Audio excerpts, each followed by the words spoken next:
we have to break a couple of molds to make sure that we bring women at the same level of opportunities as other groups. A lot of times I see women that they're not advocating for themselves. And I think probably we demonstrated it even in the call where we were self-doubting or we were double guessing. And I think we have to feel comfortable to communicate and celebrate our skills, our achievements. I know it might feel like chest thumping, but I think it's essential. You have to communicate your own worth and you have to let others know. The other thing that I feel like we don't do a lot or we don't do it in the right way is networking and relationship building. Networking is key, but I feel like a lot of times women confuse networking for creating friendships and affiliations. And I think there is a big difference. Networking is very crucial for advancing your career, advancing your personal brand. It's almost like a full-time thing that you need to be committed and you need to have a goal. Networking is not leading to friendship, or it can, but that's not the goal. You should be very intentional about who you network, why you network with them, what are you trying to get out of it, and really lead the engagement. And the other thing that I'm guilty myself, to be honest, is confidence and assertiveness. We need to make sure that we are asserting ourselves in a certain way, and this means using a certain Hello, ladies and language, gentlemen, and welcome to the Grand Slam Journey podcast, where we discuss various topics related to the Grand Slam journey of our lives, finding our passion and purpose, maximizing our potential, and growing our skills and leadership in whatever we decide to put our minds into.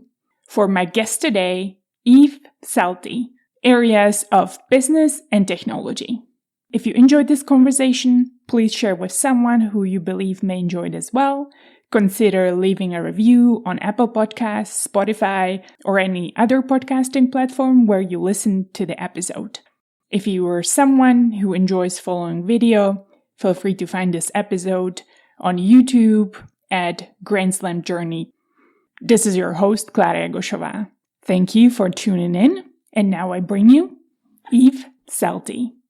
Hello, Eve. Happy Friday. Welcome to the Grand Slam Journey podcast. Hi, Klára. Good to see you again. Thanks for having me. Oh, thank you. I've been so looking forward to talking to you about all things related to your career, obviously AI, which you're on the forefront of scaling and creating with Microsoft and many other partners. And many other topics, obviously, related to women in tech. I know it's a cause you're very interested in and you're supporting. And so I'm curious where this conversation takes us, because I have many things I wanted to ask you. But maybe first, I'll read a quick intro. Eve Psalti has 20-year tech and business leadership experience, currently the Senior Director at Microsoft Azure AI engineering organization, responsible for scaling and commercializing artificial intelligence solutions. You're previously the head of strategic platforms and Google Cloud, where actually you and I have met, so I'm privileged through my career to have met leaders like you, where you worked with Fortune 500 companies, helping them grow their businesses through digital transformation initiatives. Prior to Google, you have held business development, sales, and marketing leadership positions at Microsoft and startups across the US and Europe, leading over 200 people teams and $600 million businesses. And native of Greece, which I love the country, I hope we're going to dive into it a little bit more too. You hold a master's degree and several technology and business certifications from London Business School and the University of Washington. You currently serve on the board of We Global Studios, a full-stack startup innovation studio supporting female entrepreneurs. please, handing it over to you. Anything you want to add? I forgot. Well, thank you so much for the kind introduction. It's almost embarrassing. And you know you're old when your intro takes more than 4 minutes. But no, I think you covered that was a good summary of the kind of things that I've done. To be honest, at heart, I consider myself an immigrant who is always curious, always driven. I want to learn and do new things. And yeah, I think my seriousness and my ambition probably led me to do the things that I've done and I keep doing. I love that addition, and that's definitely a value I have always seen in you since we have met. And obviously, being privileged to have met you when we were together, when you were at Google, I was at Ericsson, and kind of seeing how you creating your career and finding ways that support your mission and you really believe in, become so intended, but stretching yourself to what is the next things you're curious and passionate about is definitely something that I am looking up to. And I was like, oh, what would you do? So I have many questions related to your career journey, but I typically want to start my podcast understanding a little bit about your upbringing. And if you look back, Greece is an amazing country. Obviously, it's been the cradle of Western civilization in many ways, from philosophy to education to democracy. So I'm actually curious how your upbringing growing up in Greece shaped you and some of the values. I know you've always been passionate about education and many of these programs, and how you found passion in business and technology. Yeah, that's a great question. Definitely, because I spent the first 22 years of my life in Greece, it definitely shaped me in a specific way. And I think a couple of characteristics is that, my mother was an educator. So we grew up appreciating how education gives you opportunities, how it opens doors, and it shapes you as an individual. That definitely connected a lot of dots for me down the line. Also, I think coming from a small country, from a smaller economy, makes you a little bit more scrappy. You find kind of like trying to create opportunities for yourself in an environment where resources and opportunities are scarce. So I think these are the two elements that I can point from my childhood that kind of like created a lot of the right conditions for what I did down the line. Mm-hmm.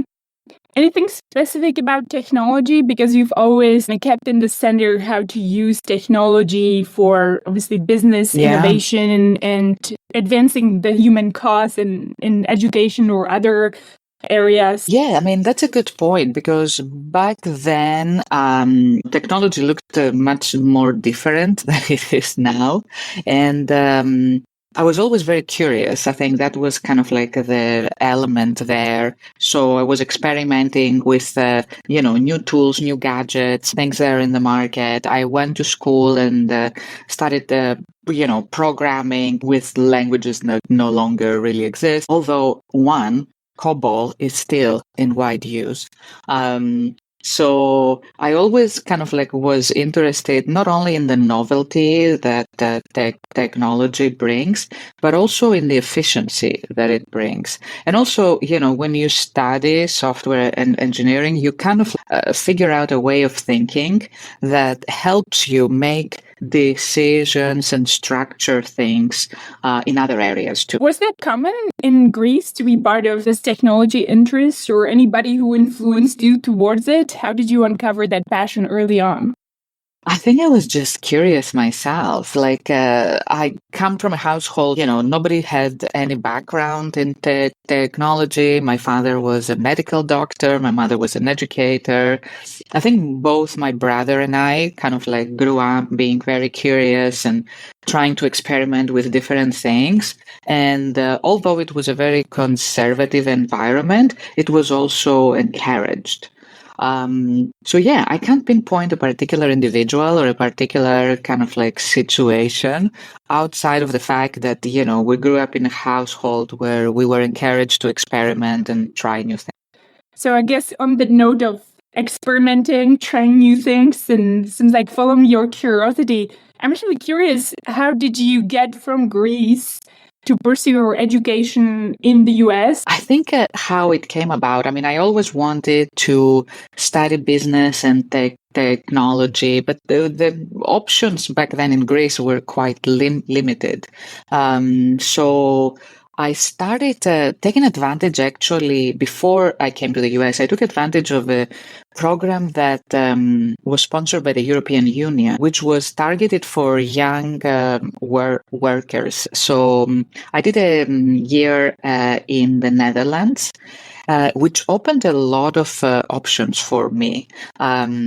It was great to kind of like leave Greece and see how you can live and be independent and, try things in a different country that was kind of culturally diametrically different than Greece. And also it provided an option for me to continue on that journey that was not really clear before. So after coming back from the Netherlands, I had the bug. So I had to kind of like, figure out what the next thing was. So I started researching different universities in the US where I could study business technology, also in kind of like, in a cost effective way. So I changed a couple of universities actually. And because I was taking advantage of the different scholarships. And that's kind of like how I ended up in North Carolina. I started in the University of Charlotte in North Carolina, so UNCC, and then I graduated from Queen College. And it was a great experience. Again, leaving from Greece to go to the Netherlands was like a huge kind of like culture shock. And then going from the Netherlands to North Carolina, which is not the most kind of like progressive part of the country necessarily, was also a cultural shock. But again, I think it kind of like, it provided me the ability to get a college education, which I always wanted, and also the ability to travel, to live abroad, to experience new cultures and new ways of living, and also challenge myself. It wasn't easy to, start brand new in an environment that was not necessarily familiar. And also, I was trying to I was doing 2 different jobs. I was going to school more than full time. I think I graduated in 2.5 years with a great point average of like 3.9 something. So I was like really almost in a hurry to kind of like, get this through and go to the next step. Well, I'm curious, how was your English? Because now you mentioned you started in North Carolina, which I landed in Texas. I thought I knew English when I came to US, and I didn't at all. I felt like I was asking excuse me after every other or second word, because actually in Europe, we also use the British English, and actually studying in English and traveling for tennis tournaments and just doing the regular business as far as where can I live and how do you find some food and tennis courts is very different.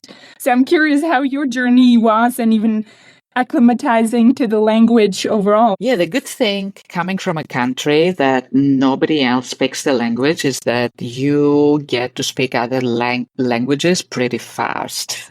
So because nobody speaks Greek, and also Greece was always like, a country that lived primarily on tourism, we were exposed to English speaking groups, individuals, probably all of our lives. So even if you go to Greece now, you will see that there is a huge percentage of the population that is very fluent in English, or at least one other language. So English was never really an issue. Yes, the accent was always interesting. And to be honest, it made me question myself, am I the one not using the language right? Because in the everyday interactions, as you mentioned, people make you repeat things and says, oh, I didn't catch that. So it makes you a little bit self-conscious, but it opens another door. I think it's an opportunity to kind of learn something new and add a feather to your cap. I do want to touch base also that you mentioned you transferred a few universities to kind of take advantage of the scholarships, which I think it's so courageous. Just also looking at my own journey, I've had several opportunities to transfer during my college years in Texas. And I have to say, I never took the opportunity for several reasons, including one. I think there was a little bit of fear for me starting over because it takes so much to get used to the environment you're in, at least even the first year, and you just find some friends.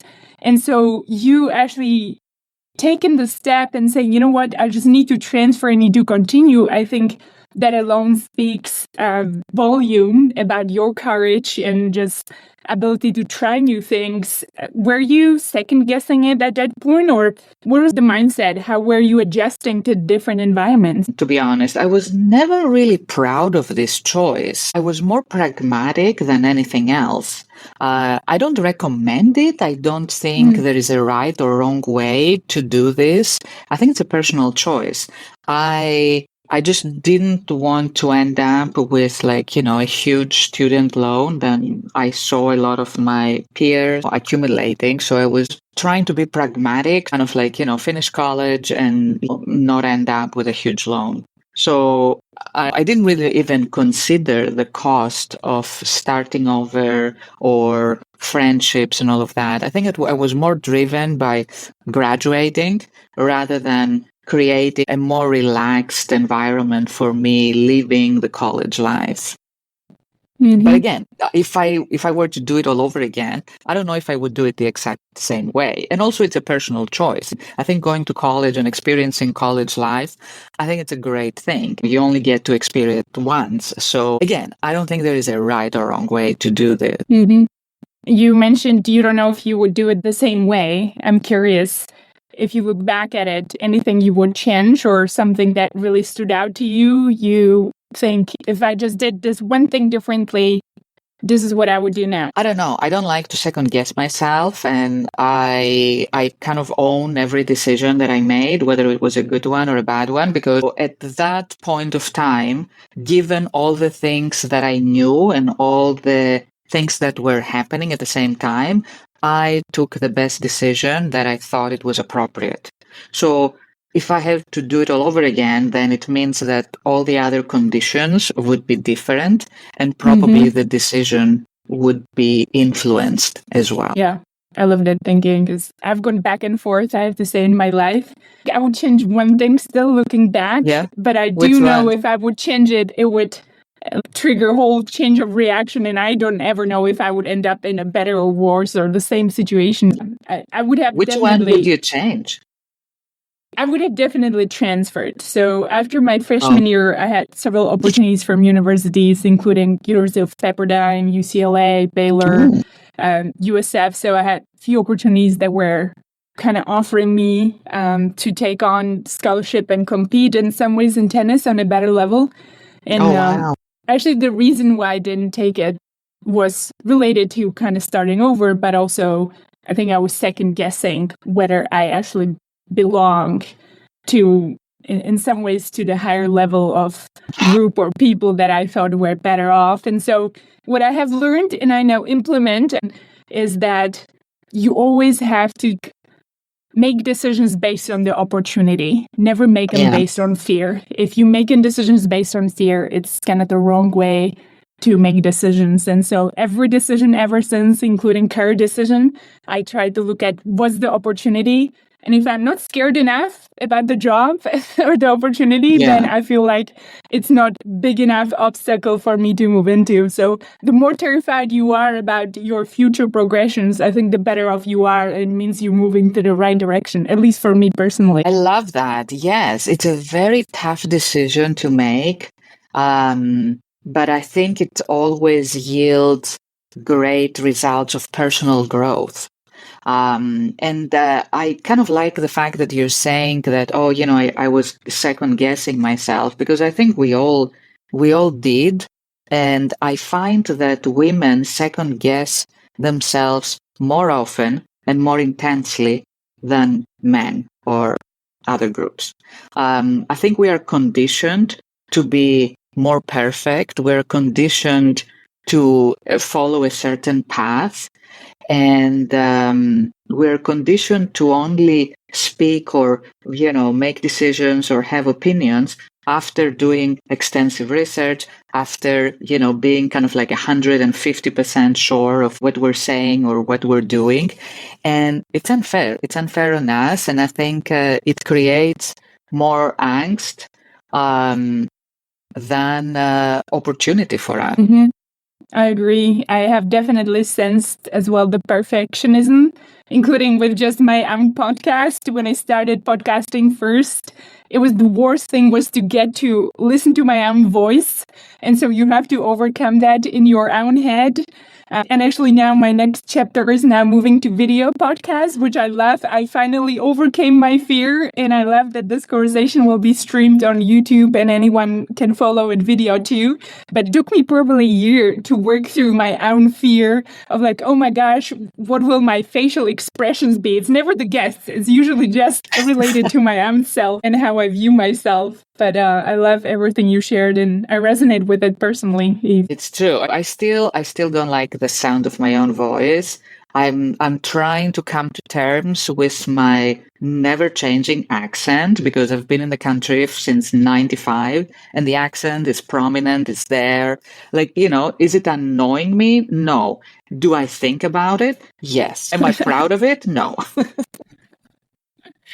I resonate with you too. I feel like I'm right in the sort of position where my English will never be perfect and I'm forgetting slightly my Czech. I mean, I'm good with conversing with my mom and my sister, but obviously business Czech doesn't exist. So it's actually interesting. I feel like I'm kind of in between and belong nowhere, but I love your accent. Just to comment, I think it's always just related to how we view ourselves versus how we look at others. You're absolutely right. I feel exactly the same way. I think, we have like parallel paths in some ways because I feel like I'm considered a foreigner in a country that I lived most of my life, in the US, and also a foreigner when I go back home in Greece, given that, I haven't lived there since 1995. So it's kind of like a very interesting kind of way to be in this type of limbo where you have affinity to two different countries, two different cultures,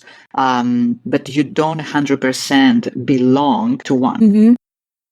It also really makes you think about maybe the uniqueness, and in many ways, I'm going to use the word not fitting in because you're kind of in your own bubble. How do you think about that, Eve, as you reflect on your past or even now as you're shaping your career in technology and especially area of the generative AI, or do you consider that or think about it at all? I'm trying to challenge myself to kind of like be comfortable in both worlds. I mean, obviously my life and my job and most of my interactions are in the US, but in the past kind of like, several years, I tried to reconnect with, work that is being done in Greece.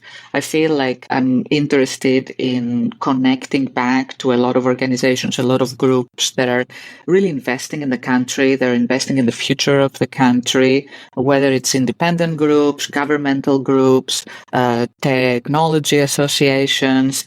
So this is kind of like an interest for me, and that's kind of like a way to reconnect with a part of myself, of my personal and also professional life.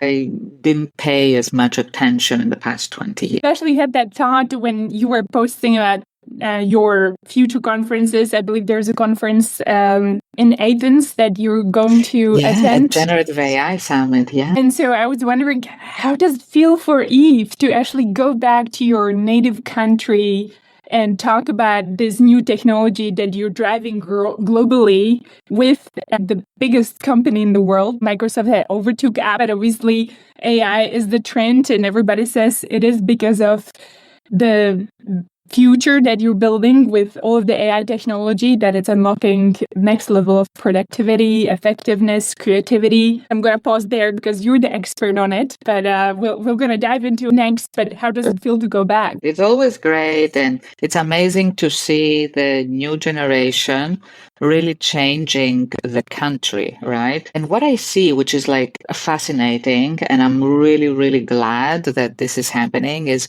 when I left the country, it was a little bit frowned upon to kind of leave, right? For many reasons. And now I see individuals, kind of like newer generations, that are either finishing school and college in Greece or they're going abroad and then coming back.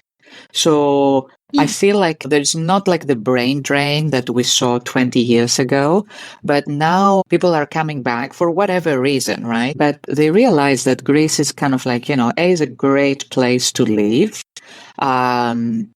It's a great place to be healthy and active, many days of sunshine, beautiful environment. So it's not like a bad place to live.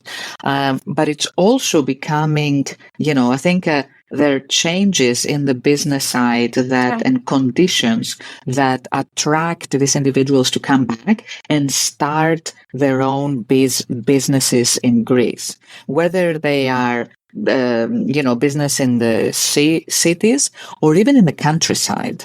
And it's really encouraging. I hope that the government continues to support them, because a lot of times bureaucracy can get in the way of doing things right and fast, and and enabling people to like realize their dream. But more and more, I see this trend, which is really encouraging. And that's why I'm affiliated with a couple of groups that support this, because eventually this will help the country grow in the right direction. And, it's great to see the Gen Zs returning and not doing what I'm doing or what I've done.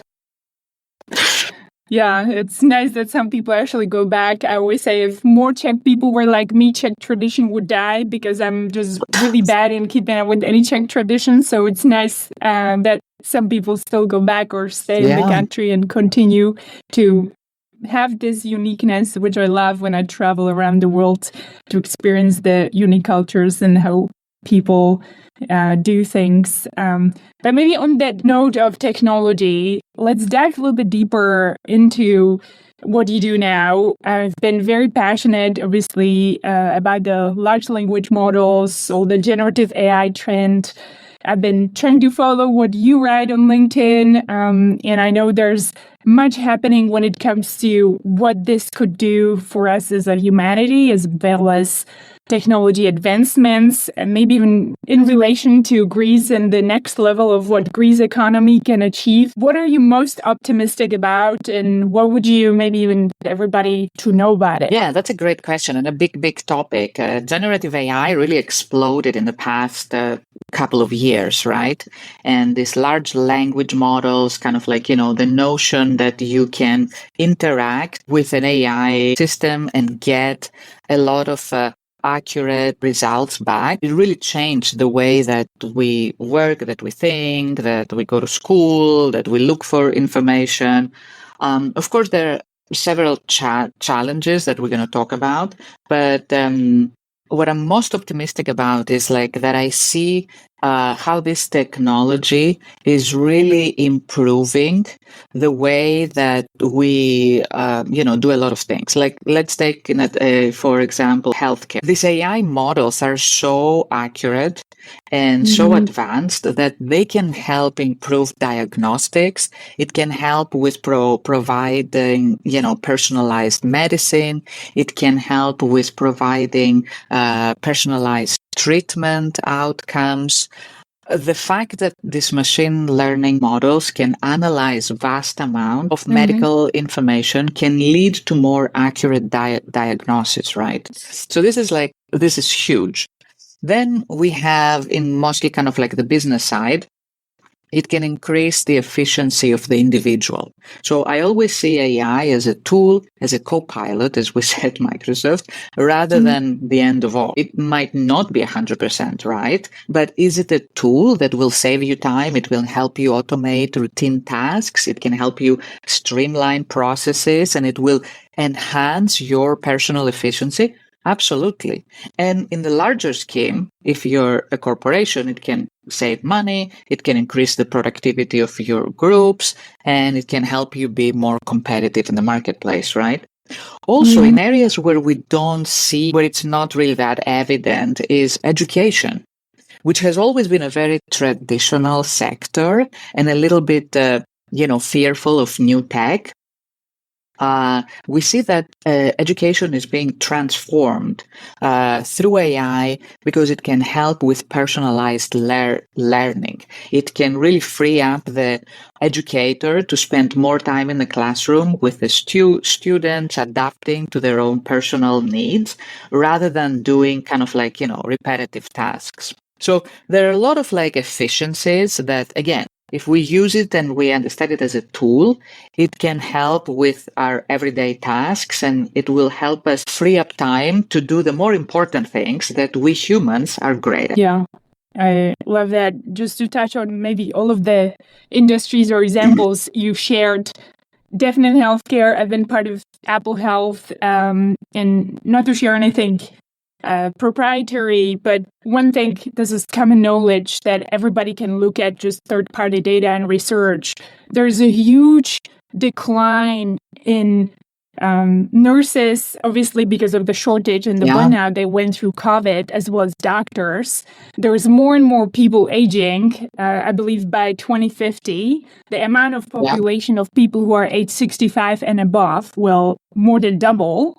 And then you have also this knowledge gap as well as the health system gap of who will take care of this aging population and how best to take care of them. And so doctors are forced more and more to be more effective and more efficient, and they don't have actually even the time needed to often dedicate the time that the people would want to have spent with the doctor, because they're also pressured for this efficiency. I believe many listeners have friends who are doctors. I hear from my friends who are doctors that they're so being driven to this, oh, you only have like 30 minutes with this person and that's all you can spend. And so if you have that, how can I use these tools to actually be more accurate and help support them? So I 100% agree. And I love actually seeing that the healthcare is adopting this technology so early on, because I find they're typically one of the more hesitant industries, which kind of makes sense because they're dealing with health data. But I do love seeing this trend.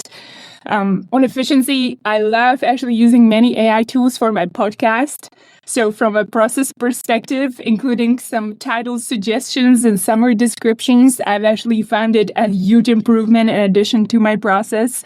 But actually diving into the education, I love what you mentioned, because especially at the beginning, I have read a lot of things about obviously teachers and professors being worried that students will use this for like cheating and essay generation, so nobody will write any more essays. And it seems like you're actually seeing different trend, and you've been passionate about education for many, many years. It's been an area that you have been focusing on professionally. Share a little bit more about that and how you see the difference of the fear that I've been reading about and maybe is in the market versus what you see as the reality of people actually using this in a productive way. Yeah, I mean, as I said, like education has been a very traditional sector by design, but we see a wide adoption both in the K through 12 and in the higher ed area.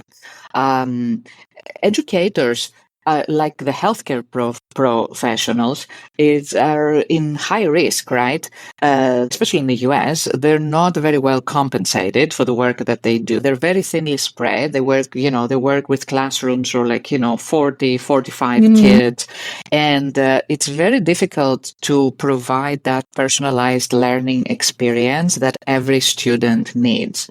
So if you have an AI copilot to help you grade all the different tests that you need, and you can free up time to spend more one-to-one time in the classroom with your students, this is great, right? If you can use AI to generate or to get some ideas, brainstorm around how to build a lesson plan, That's great, right? You can still create the lesson plan with your trademark on it, but you don't have to start from zero, right? I think we need to find kind of like the efficiencies and the processes. Now, on the other side, I hear what you're saying. Will a student go to ChatGPT and generate an essay and then submit it and all of that? The reality is that yes, they can do it, but also as an educator, you can catch this. There is software and there are, I think, a couple of applications that you can use. I don't remember the names, but to figure out plagiarism. So it's easy to detect. And also you can kind of like see it from the language because, yes, these LAMs can generate text in a very human-like way, but you have to be careful of the timestamp because a lot of these models, their training stopped like 6 months or 8 months or 12 months before. So if you're writing an essay about kind of like current events, it won't really help you and you have to do the research yourself. And also there are a lot of tools that can help the educators catch, this type of plagiarisms. Again, I think you have to use it as a tool. It's not going to replace the work that you do. I think there is a lot of fear like, is AI replacing the educator? No, because what you're teaching your students is around this 21st century learning skills, right? Which is creativity, decision making, critical thinking. AI cannot do this. I do love the example you give, especially about grading.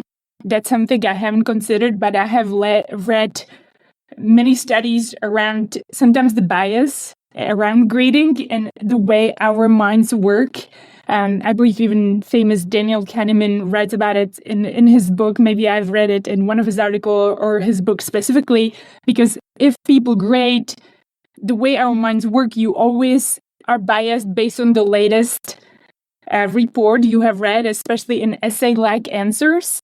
And so I actually wonder if this accurately constructed LLM could actually be more accurate and less biased when it comes to grading to actually provide more proper way of grade papers. So I love that example, just something that came into mind. Yeah. But I mean, you touched on a good point around bias. And I think there is inherent bias in humans and also in AI models as well. And that's one of the concerns that I think everyone who is developing or using these AI models is concerned about. Because these AI systems can inherit bias that is present in the data that is being used to train them. So it can lead to bias prediction, bias decision making. So that's why it's very important, as a user, to educate yourself how the model that you're using, how it has been trained. And also be very critical and test the outcomes and the results that it yields.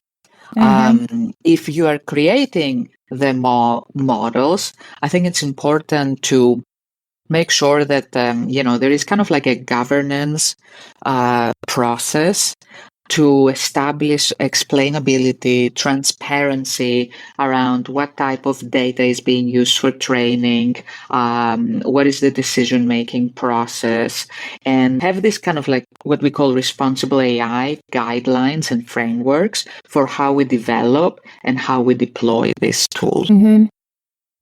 I love that you mentioned it. It's something I've been pondering for quite a while. Maybe just to give example, I think everybody has been using some sort of this smart assistant. I always felt, especially at the beginning when I used Alexa, and there's been some of these articles that people said I had to like lower my voice. Hey, Alexa. And when I talk to Alexa in the lower voice that was more of like where typically men are positioned, it actually heard me better than in my high level women pitch. And obviously it's not trained for understanding Czech English, but that's one example that comes to mind, but you can translate it to really anything else because these models really use data that need to be labeled by someone.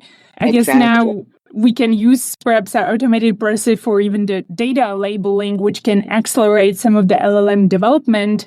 But that's what I've been hearing is the importance of diversity. And I, again, love that we have a leader like you pioneering this trend. And we need more women in this generative AI because it's going to drive sort of the advancements of many different industries. And so if we don't have kind of the right diversity set who's looking at how to create this right models and then labeling the data that could further create a bigger gender gap in many different industries, but also bias towards like specific angle based on who's creating it. You have mentioned some of these things that people may want to adopt to eliminate it. Anything else that's top of mind, Eve? Or I guess if you think about this technology and even your passion of creating more equality for women in leadership positions, what are you most concerned about, if anything, or what's top of your mind? Yeah, I mean, definitely to close the previous topic, you're absolutely right. Having diversity in the groups that develop, review, and deploy these models is absolutely key. Not only for gender balance, but for full representation across all different teams and types of individuals and groups, whether they're represented or not. Specifically for women, since we're going towards the March 8th time frame where, they give us a day, so that's good. I'm a big advocate about creating kind of equity for women, especially women in business, women in STEM, women in leadership roles. As we are, again, going back to what we said in the beginning, we are conditioned to behave in a different way. And I think we have to break a couple of molds to make sure that we bring women at the same level of opportunities as other groups. A lot of times I see women that they're not advocating for themselves. And I think probably we demonstrated it even in the call where we were self-doubting or we were double guessing. And I think we have to feel comfortable to communicate and celebrate our skills, our achievements, and our contributions. I know it might feel like chest thumping, but I think it's essential. You have to communicate your own worth and you have to let others know because you lead by example. And also it's good to celebrate its success. The other thing that I feel like we don't do a lot, or we don't do it in the right way, is networking and relationship building. Networking is key, but I feel like a lot of times women confuse networking for creating friendships and affiliations. And I think there is a big difference. Networking is very crucial for advancing your career, advancing your personal brand. It's almost like a full-time thing that you need to be committed and you need to have a goal. Networking is not leading to friendship, or it can, but that's not the goal. You should be very intentional about who you network, why you network with them, what are you trying to get out of it, and really lead the engagement, whether it's like a mentorship thing or, you want to, use that to join a professional association or whatever the goal is. So I think networking is the second thing that I feel like women, we need to pay attention and we need to get a little bit better on. And the other thing that I'm guilty myself, to be honest, is confidence and assertiveness. We need to make sure that we are asserting ourselves in a certain way. And this means using a certain language, using certain verbs, to make sure that we're expressing our ideas in a strong way. We're advocating for ourselves because that's how you bring equity across all the different groups. So the controversial thing is about, building a personal brand. I know this is kind of like a very controversial term because really is a personal brand, does it make sense to, create a personal brand? I'm a strong proponent of it. This might be a controversial statement for many, but a well-defined brand can really contribute to visibility, to opportunities. You have to curate your own kind of persona. not really, go, outside of who you are. You have to maintain the DNA of who you are, what makes you tick, what makes you interesting, special. But being very intentional about this curated view will open a lot of doors. So I highly recommend it. Yes, I love all the tips you've given, Eve, and I could name every single one in the past, including probably present, that I can still do better and continue to practice. Just to add, totally agree on the expression and what you mentioned, even the confidence and assertiveness. One of the things actually, when I started doing my podcast and I'm interviewing obviously men and women, is actually interesting when I have noticed some of the differences in tone and how men versus women express discomfort with some questions. And we typically tend to kind of make it like a laugh, but we make our voice a bit softer than men typically do. It's obviously across sort of the board that I don't have statistics other than that 68 episodes I have released. But in the context of those, it's been interesting of even just my understanding of the tone we use and kind of how we communicate. And obviously, networking, 100% agree. Even when Words I'm matter. Yeah, Yes. absolutely. Sorry, I didn't mean to interrupt. No, but please, just go. to add to this point, words really matter. And I find that women use kind of like these things. So let me add my 2 cents, meaning like, my opinion is not really super critical, but I'm going to add on. No, you're offering a point of view. It's not 2 cents. It can be $100. Or they might say, in my opinion. Well, of course, but I mean, don't caveat it, right? I mean, just be very assertive and use very strong words, use I statements, which I think will position you in that power role within the room. Yes. And having fantastic female leaders as examples actually do help. One of the things I do want to mention, being at Apple, I have seen way more female leaders than perhaps at Ericsson, which has been fantastic, and learning from them and seeing women stepping up and leading with that assertiveness and speaking their mind, at least for me, has been just so refreshing and so great to see. I was like, oh my God, there's like this woman that's not putting herself down, but she is confident and she knows how to communicate with confidence about that specific topic. And she's not afraid to step up and say no and have a different opinion without some of these kind of words of making herself look smaller or her opinion look smaller. And you're obviously one of those, Eve, as well, that I look up to. And so it's been really fantastic to know a leader like you. I want to dive into your own career as well, and just to reflect. Anybody who's thinking, oh my God, Eve is great, looks at your LinkedIn, I would love to have a career perhaps like Eve. And, there's, I believe, no linear progression to a goal, but reflecting back on many of the roles you have had, I'm actually even curious, what are some of the most fun roles and what made them fun for you? We've done so many different things. I think the roles that were interesting were a couple of the product management roles, because I think when you're in a product management kind of like environment, you have this duality. So you care about the product, the technology, creating something from scratch, but also you care about the user, the customer, the person on the other side who will really experience the service, the product, the tool. And I think having this duality and going back and forth, kind of like, how do we build it in the most efficient way? But also, is it the right thing that how do we make it easy to consume, to experience? How do we delight the user? But also, are we streamlining the software development part of it? So you have to constantly go back and forth, which can be exhausting. But I find it really a rewarding way to kind of like, look at both sides of the coin and create something. So it kind of like combines the creativity and creating something from nothing, but also creating something that people will want to use and gravitate and even love.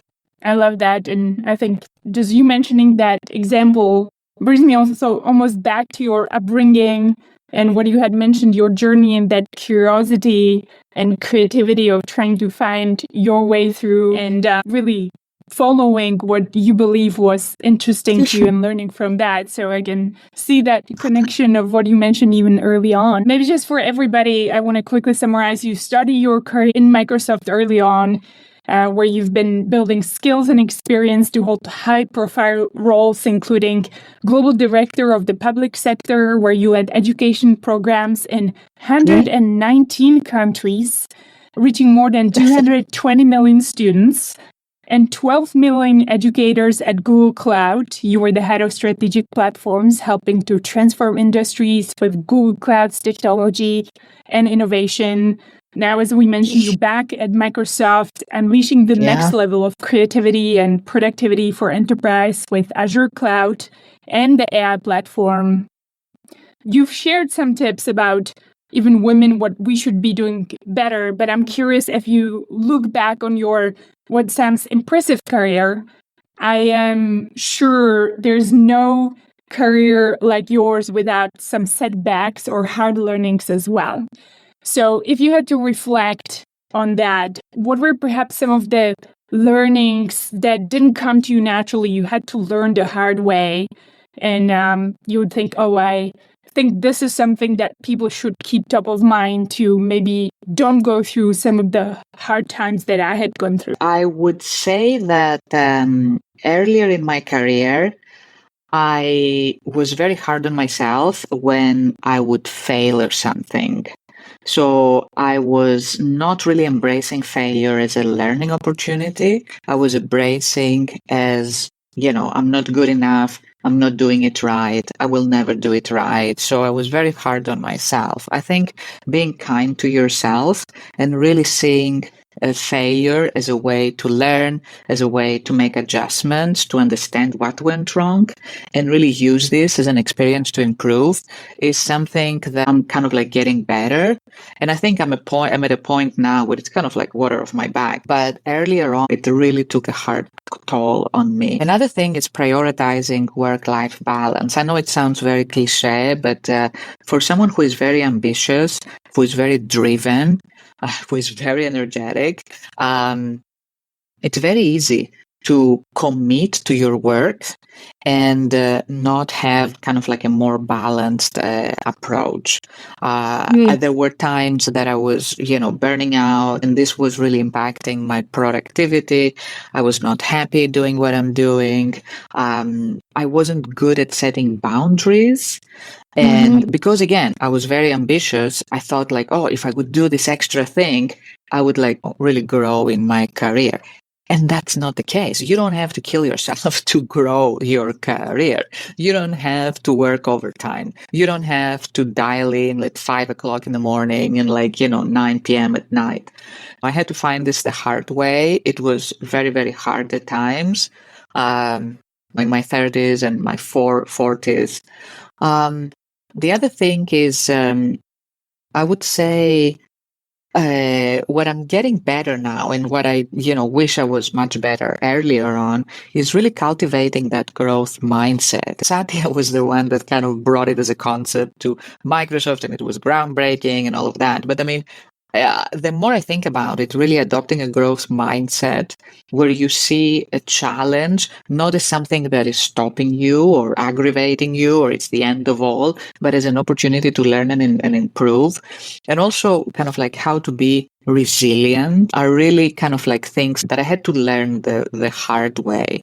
I was really focusing on the setbacks, and I was seeing them as my path to failure rather than a stepping stone to growth and success and, overall happiness. And then the last thing, which again, I think it serves us well, both in our personal and our business life, is be clear and communicate clearly what you want. Be not only articulate in how you present your ideas and, how you listen actively and all of that, but really be very concrete in how you want to communicate your ideas and how to present yourself and your conviction, because that's a great trait of a good leader.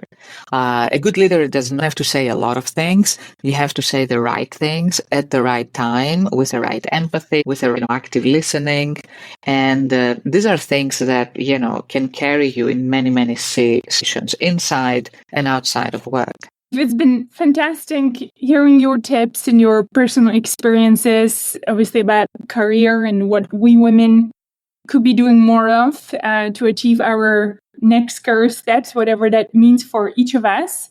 I have a few more questions that I wanted to ask, obviously in relation to your job now, since you're creating the future of creativity and productivity for enterprises with the AI platform. What are you personally most optimistic about when it comes to this technology? We're really at a point where AI models are becoming very accurate. They're becoming very powerful. And I think they provide a great tool for us to do our work much easier in a more efficient way. So again, as I said, we have to really pay attention to not take everything for granted or just challenge the outcomes. I think exercise critical thinking to make sure that the systems are not hallucinating, or they're not providing the wrong information. But AI, I see it as a horizontal, as kind of like a key ingredient of our everyday life, or for getting stuff done easier and better, and freeing up time for us to do things that are more important, more interesting. Like a lot of people talk about job displacement, for example. And the reality is that, yes, if you are doing a repetitive job, yes, your role might be at risk, but I think this opens up a lot of opportunities for new roles that will be able to use AI in order to do certain tasks. So what I would like get out of that is to make sure that all of us get familiar with the advancements that are happening in the generative AI space, because in many cases, we'll need to have that training. We need to have this additional awareness and these additional skills that will help us get a better role, a more fruitful career, even if you're not a software engineer, right? You don't have to be a developer in order to be in AI. If anything, I think we see things with prompt engineering. We see kind of like the pool opening, and we're democratizing all the various groups that can code, especially now with new models that are using natural language to translate into code.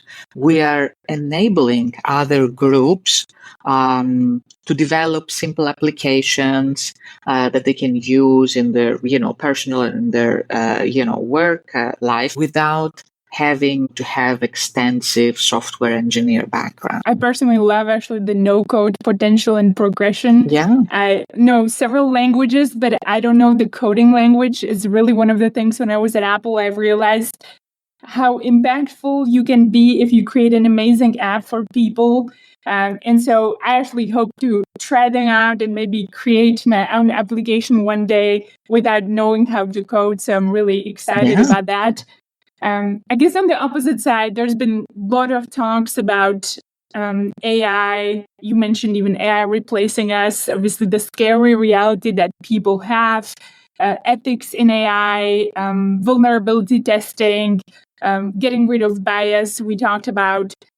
Anything else that you're personally most concerned about, if anything, that you believe this is really one of the key areas we all, maybe even personally, as you mentioned, we should be keeping an eye on when we're testing some of these large language model and playing with this generative AI? I always say that we always have a responsibility, and it's a distributed responsibility across everyone. There is responsibility for the teams and organizations that are developing these large language models to make sure that they are built in the most robust way, to make sure that they are explainable, they can be traced, and all of that. There is also accountability and responsibility in the user side. Don't take the outcome for granted.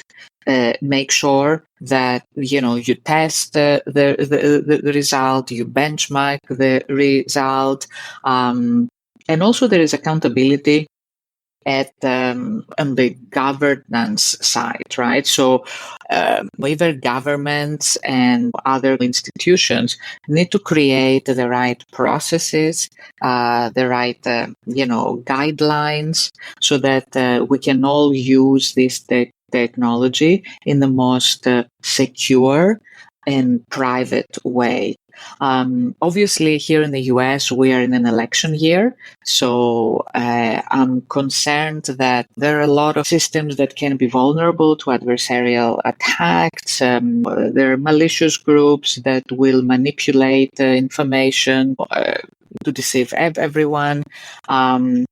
So definitely investing in security, in privacy, in creating the right guardrails and introducing regulation that will enable the the responsible use of AI are definitely key. Going back to kind of the big trend, 2024, as you mentioned, lots going on, election year. We have AI that people can use in the positive, but not so positive way. We have March, the International Women's Day coming up. Really, you can take this from any angle you want. What would you want to inspire people to be doing more of or less of in 2024? I love this question. I would say there are three things for me. One, I would say, is cultivating positive gratitude. I'm a big believer, and I wasn't in the beginning, so it kind of like developed over time. I believe in empathy and kindness. Small acts of kindness can get you a long way. Help someone, support someone, mentor someone, sponsor someone, even if you don't know what you're getting out of it immediately. I think, creating that kind of like, system of gratitude in terms of individuals, experiences, and, really integrating it as an aspect of your life creates a positive mindset. And I think it's kind of like, it makes you feel good. And I believe in karma. So if you help someone and if you're kind to someone or a situation, it will come back in the most positive way for you. The other thing that I'm a firm believer is continuous learning. There are a lot of things that are rapidly changing around us. What we learned at school, what we learned in the university, what we did 10 years ago is probably already obsolete. So exploring new skills, staying up to date with the new trends and new opportunities will create a lot of net new professional and personal growth. And the third piece is also connected with the first, and I find it again. This is something that it grew on me over time. Is making sure that you get involved in your community. Yes, we are all strong and great individuals, but we're part of a whole. I find acts like volunteering in your community center, delivering meals on wheels, doing whatever like fits your skill set, your interests, and fits your soul, creates a sense of connection, and it makes you feel good, and it helps kind of the environment that you live in. I love all of those three, Eve. Maybe just to break this down and put them into real words now, I'm incredibly grateful for actually, again, meeting you. And if there's something I reflect on in my career, the highlight of actually knowing you personally, it's been fantastic. And I conquer your kindness has been always one of the things that stood out to me. And I've called you several times about guidance on my next career steps. And so thank you for your mentorship as well. So that speaks volume also about, I consider you being part of my kind of support system and a strong leader that I look up to. And so anybody who wants to reach out, follow you based on the conversation they've heard, or maybe thinking about how to best use the new and upcoming AI tools and platforms for their company and partnerships, what's the best way to stay in touch? First of all, I want to thank you for your time, the conversation. I think all your questions were very thought-provoking. It made me think myself. Also, I want to commend you because, I know we've worked and known each other for several years, and I've always been impressed with your drive, with your creativity, with your agility and your openness to change and evolve. And, it was always a pleasure talking to you, working with you. And also, I was always a little bit starstruck because being a professional athlete takes a lot of discipline. And, being able to switch entirely, from a professional athlete career into a business career takes a lot of guts. So you should give yourself a lot of credit. I'm delighted that we had this time to talk about different things that might or might not be interesting to people. And to answer your question, people can find me on LinkedIn at Eve Psalti, on Twitter or X at Eve Psalti.